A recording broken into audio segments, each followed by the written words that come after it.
नमस्कार, अस्सलाम वालेकुम। स्वागत है आपका लाइव हिंदुस्तान के वीडियो शो दीन दुनिया वीकेंड स्पेशल में। मैं हूं इमरान खान। 20 नवंबर 1979 यानी 1979 ये वो वक्त था जब मक्का मुकर्रमा और मदीना मुनव्वरा में हज के सभी अरकान पूरे हो चुके थे। बहुत से लोग अपने अपने वतन को लौट चुके थे, लेकिन फिर भी बहुत बड़ी तादाद में लोग वहां पर अभी भी जमा थे। करीब 1 लाख लोग उस वक्त भी खानाए काबा में मौजूद थे, क्योंकि वो उस साल का पहला दिन था, यानी 1 मुहर्रम था। साथ ही नई सदी का भी पहला दिन था, यानी हिजरी के मुताबिक 1400 शुरू हो चुका था।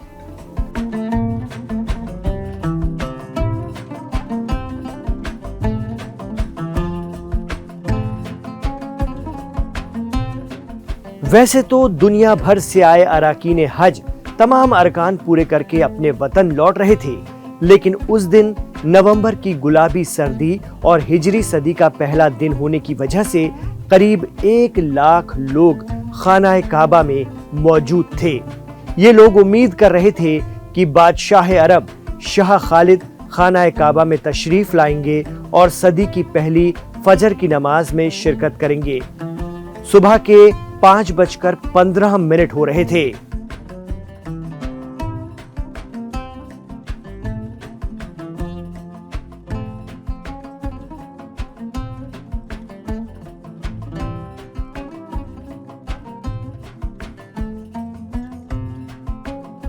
इससे पहले हमेशा की तरह कुछ जनाजे मस्जिदुल हराम में लाकर रखे गए कि वो लोग जो कि नमाज में शामिल हो रहे हैं, बाद नमाज के वो नमाज़े जनाजा भी अदा कर लेंगे और जितनी भी मैयत हैं उन तमाम के हक में मग़फ़िरत की दुआएं कर लेंगे। लेकिन इससे पहले कि कोई कुछ कर पाता, एक शख्स जिसका नाम जुहाइमन अल उतैबी था, कुछ लोगों के साथ इमाम के मुसल्ले की तरफ बढ़ा और वहां माइक लेकर अपने लोगों को पोजीशन लेने का ऑर्डर देने लगा। वो अरबी में बोल रहा था, इसलिए वहां मौजूद 1 लाख लोगों में से सिर्फ अरब लोग ही उसकी बात समझ पा रहे थे। बाकी हिंदुस्तानी, पाकिस्तानी और दीगर ममालिक के लोगों को कुछ समझ नहीं आया, ना तो उस शख्स की जबान और ना ही ये बात कि वो अगले 2 हफ्तों तक के लिए बंदी बनाए जा चुके हैं। जी हां, हरम शरीफ, जहां पर एक चींटी को मारना भी गुनाह है, वहां तैनात सिक्योरिटी एहलकार कभी हथियार नहीं रखते हैं। वहां पर मौजूद सैकड़ों लोगों के पास अचानक हथियार कहां से आ गए थे, ये एक बहुत बड़ा सवाल था।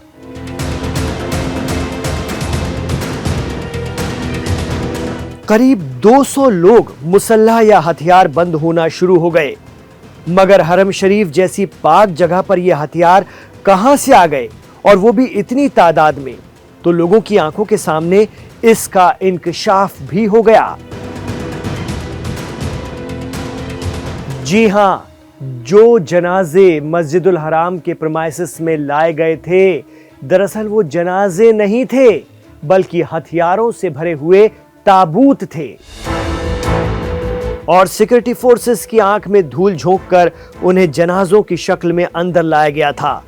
जो ये लोग करना चाहते थे वो सीधे सीधे तारीख को बदलने जैसा था। ये सब कुछ 3 मिनट के भीतर हो गया। सुबह के 5:18 हो गए। मुअज्जम अजान देना शुरू करते हैं।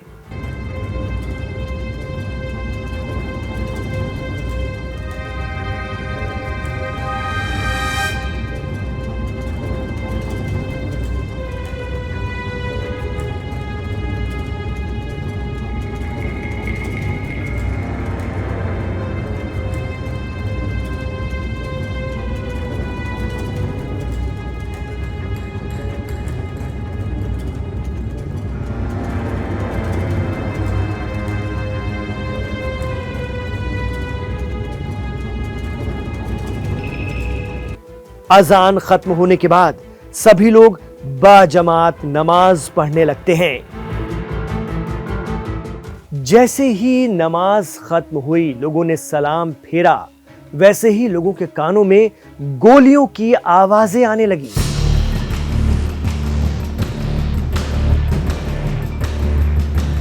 कोई सोच भी नहीं सकता था कि मस्जिदुल हराम में भी गोलियां चल सकती हैं।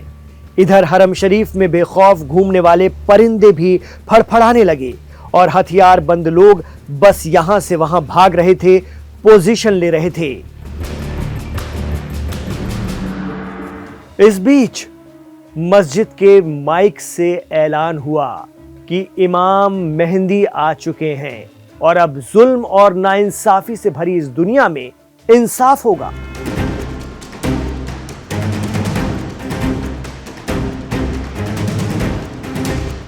माइक के पास खड़ा हुआ शख्स, जिसका नाम है जुहाइमन अल ओतैबी, उसने नमाजियों में से एक शख्स की तरफ इशारा करके कहा कि ये इमाम मेहंदी हैं। जिस शख्स को इमाम मेहंदी बताया गया, उसका असली नाम मोहम्मद अब्दुल्ला अल कहतानी था। खौफ से भरे करीब 1 लाख लोग जब मस्जिदुल हराम से बाहर निकलने के लिए दरवाजों की तरफ भागे तो मालूम चला दरवाजे पहले ही लोहे की चेन से बंद कर दिए गए हैं। इसके बाद हथियारों से लैस 45 साल का जुहाइमन अल ओतैबी नाम का वो शख्स, जिसके बाल बिखरे हुए और पैजामा टखनों से ऊपर तक था, खानाए काबा के इमाम के माइक के पास फिर पहुंचता है और जोर से धमकी देता है कि किसी ने भी कोई गड़बड़ की तो उसे मार दिया जाएगा। लेकिन दिक्कत वही जबान की आ रही थी, क्योंकि मस्जिद हराम के प्रमाइसिस में फंसे हुए करीब 1 लाख लोग, जिनमें से ज्यादातर लोग अरबी नहीं जानते थे, उनके कुछ समझ नहीं आ रहा था कि ये शख्स क्या कह रहा है।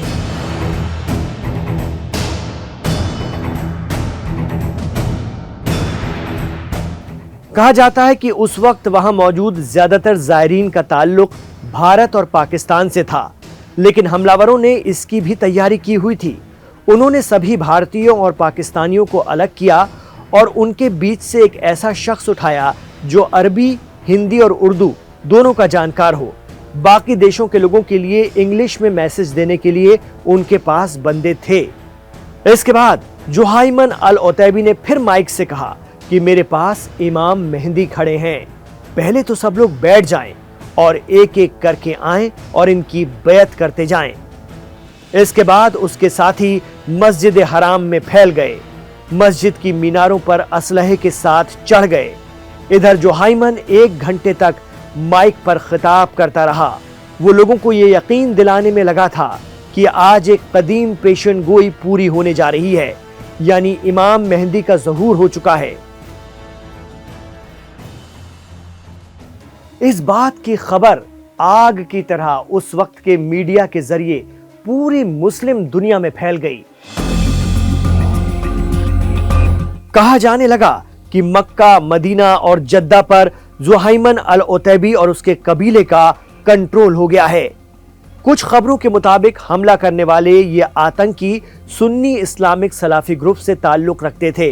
इनका कहना था कि सऊदी किंगडम बदउनवान हो चुका है, करप्ट हो चुका है और सऊदी किंग मगरिबी ममालिक के इशारों पर चल रहे हैं।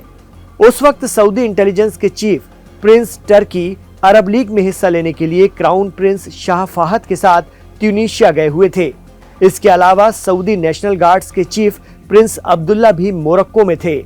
उन्हें इस हमले की जानकारी दे दी गई और ऑपरेशन की तैयारियां शुरू कर दी गई।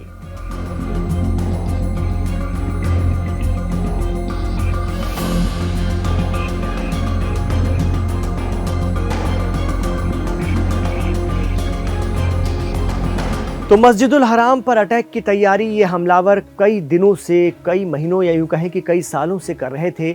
इसलिए उन्होंने हथियारों के साथ साथ तमाम तरह की रसद भी जोड़कर इकट्ठा करके रखी हुई थी और धीरे धीरे करके उन्होंने अंदर पहुंचा दी थी। सऊदी फोर्सेस को इस ऑपरेशन के साथ दिक्कत ये थी कि मस्जिद हराम पर वो कोई बड़ा और सीधा हमला नहीं कर सकते थे, क्योंकि काबा भी यहीं मौजूद है। सऊदी सेना ने मजहबी रहनुमाओं से सैन्य ऑपरेशन शुरू करने की इजाजत मांगी, इजाजत मिलने के बाद सऊदी फोर्सेस की टुकड़ियां मस्जिद परिसर की ओर बढ़ना शुरू हुई, लेकिन हमलावरों के हथियारों से लैस होने और उस इलाके में कार्रवाई करने में आ रही दिक्कतों के चलते कामयाबी हासिल नहीं हुई। देखते ही देखते एक हफ्ता गुजर गया। हमलावर या दहशतगर्द अंदर थे और बड़ी तादाद में लोग उनकी हिरासत में थे। इसके बाद उस वक्त की सऊदी अरब सरकार ने पाकिस्तान और फ्रांस से मदद मांगी। उनकी मदद मांगने के बाद पाकिस्तान और फ्रांस के कमांडो सऊदी के लिए रवाना हुए। पाकिस्तान की फौजी टुकड़ी का नाम रहबर था। कहा जाता है कि इनकी क़यादत उस वक्त मेजर परवेज मुशर्रफ कर रहे थे, जो बाद में पाकिस्तान आर्मी चीफ और नवाज शरीफ का तख्ता पलटकर सदर पाकिस्तान भी बन गए। लेकिन AFP जैसी इंटरनेशनल न्यूज एजेंसी इस खबर को गलत बताती हैं।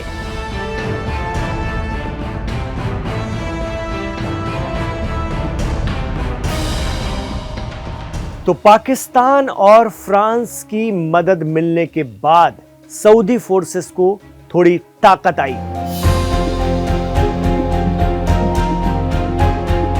करीब 2 हफ्ते बाद चले ऑपरेशन से मस्जिद के थोड़े हिस्से पर सऊदी सेना और थोड़े पर हमलावरों का कब्जा रह गया।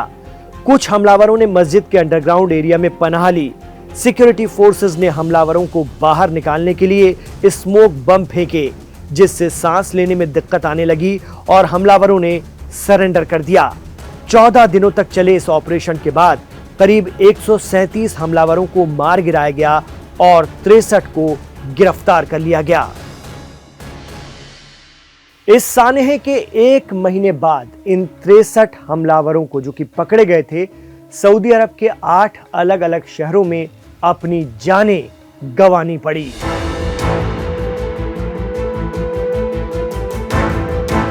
कहा जाता है कि यह हमलावर सऊदी, कनाडा, अमेरिका और मिस्र से ताल्लुक रखते थे। ईरान ने उस वक्त इस हमले के लिए अमेरिका को मौरिद इल्जाम ठहराया था और पूरी दुनिया में इस हमले के खिलाफ मुसलमानों ने मुजाहरे किए थे। बाद में पता चला कि जुहाइमन अल ओतैबी अरब के एक बद्दू कबीले इख्वान से ताल्लुक रखता था। वो साल 1955 से 1973 के बीच सऊदी अरब के नेशनल गार्ड में रह चुका था। इसका पूरा नाम जुहैमन इब्न मोहम्मद इब्न सैफ अल ओतैबी था।